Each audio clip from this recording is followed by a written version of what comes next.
Hello everyone, welcome back to our channel BEd learners. तो आप लोगों की जैसे क्वेरीज आ रही थी मैम, आंसर्स कैसे हमें लिखने हैं अपने आंसर शीट में, तो उसी के लिए एक प्रॉपर वीडियो मैं आपके लिए लेकर आई हूँ। तो ये वीडियो को अच्छे से देखना, आपके लिए बहुत हेल्पफुल रहने वाली है।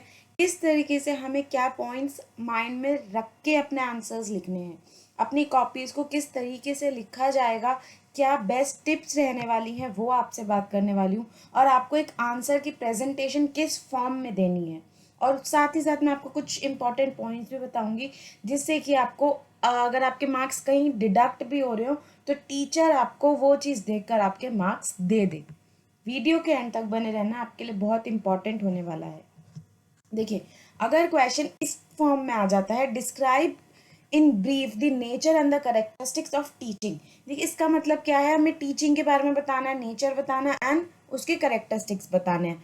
तो सबसे पहले अगर ये 16 मार्क्स का क्वेश्चन आ रहा है, फर्स्ट टिप जो है आपकी, अगर 16 मार्क्स का क्वेश्चन आता है तो आपको पहले टीचिंग डिस्क्राइब करना होगा कि टीचिंग का मतलब क्या होता है। जैसे मैंने ये किया है, इस तरीके से टीचिंग का डिस्क्राइब करना होगा।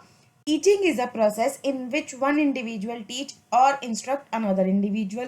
Teaching is considered as the act of imparting instructions to the learners in classroom situation. It is watching systematically. इस तरीके से मैंने डिफाइन किया है, टीचिंग को भी आप डिफाइन करेंगे।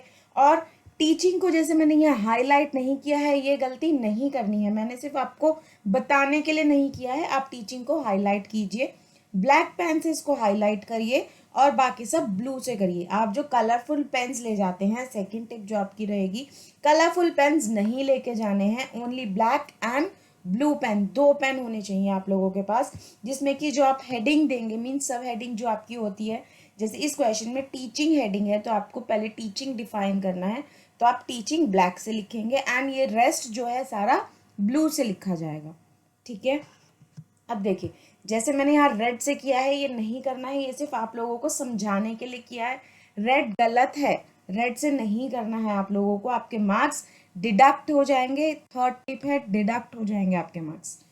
देखिए, जैसे मैंने ये पॉइंट्स में लिखा है, इसी तरीके से आपको पॉइंट्स में लिखना है। जैसे आप अगर दे रहे हैं टीचिंग क्या है, टीचिंग का स्कोप क्या है, ये चीज़ आप लोग बता रहे हैं। जैसे आप करेक्टरिस्टिक्स एंड नेचर्स पूछे गए थे, नेचर क्या है, the teaching is the scope is broader, जो उसका ब्रॉड होता है scope. Aim at the development of potential of learner.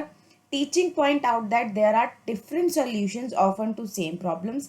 देखिए, इनमें सिर्फ यही बताया गया है कि जो सॉल्यूशन है, हम अगर पढ़ते हैं समझते हैं तो हमें मिल जाता है। तो इसी तरीके से आपको क्या करना है, ऐसे ऐसे पॉइंट्स में लिखना है। वेदर आप डॉट्स ना डाल के 1 लिखें, 2 लिखें, 3 लिखें, ए बी सी लिखे, बट आपको पॉइंट्स में आंसर देना होगा।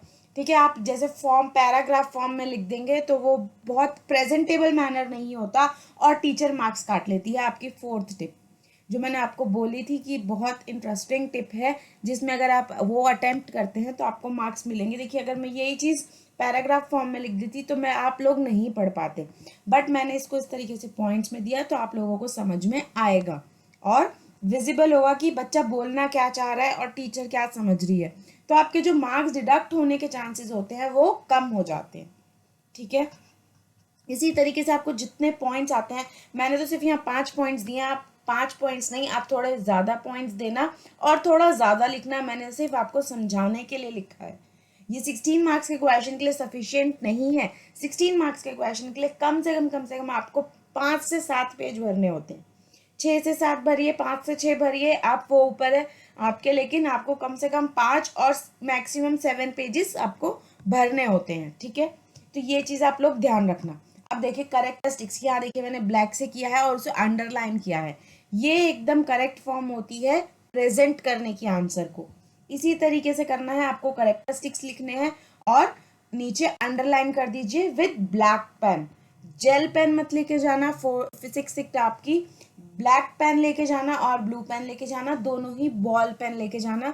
आपकी जो राइटिंग स्पीड होती है वो स्लो हो जाती है, अगर राइटिंग स्पीड जो है वो स्लो हो जाएगी तो आप पूरा क्वेश्चन पेपर अटेम्प्ट नहीं कर सकते।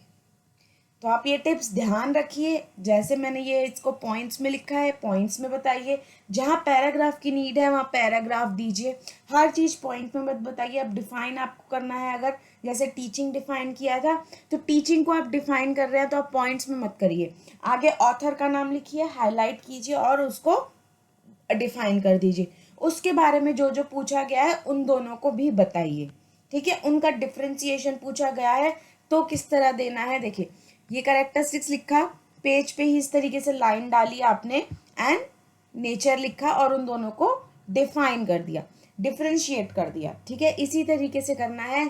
ये नेचर और कैरेक्टरिस्टिक्स डिफ्रेंशिएट नहीं हो सकते, बाकी जो चीज़ हो सकती है लर्निंग एंड टीचिंग डिफ्रेंशिएट होगी, तो वो चीज़ आपको डिफ्रेंशिएट इसी तरीके से करनी है। यहाँ लर्निंग लिखिए, यहाँ टीचिंग लिखिए और डिफ्रेंशिएट कर दीजिए। इसी तरीके से ये पॉइंट्स को आप माइंड में रखिए और आप अपना आंसर शीट इसी तरीके से लिखना जैसे मैं आप लोगों को बता रही हूँ। Blue pen and black pen ball लेके जाना, और कोई कलर का पेन मत अटेम्प्ट करना एग्जाम में। हेडिंग्स को अंडरलाइन करना विद ब्लैक पेन से ही हेडिंग लिखना और उसको अंडरलाइन भी ब्लैक से ही करना। मार्क्स डिडक्ट नहीं होंगे, और प्रेजेंटेबल मैनर में आपका अगर आंसर शीट होगा तो टीचर अपने आप आपको मार्क्स देती है, ठीक है। यही थी आप लोगों की इन्फॉर्मेशन आज की इस वीडियो में। वीडियो अच्छी लगी हो तो लाइक शेयर सब्सक्राइब ज़रूर कर देना, और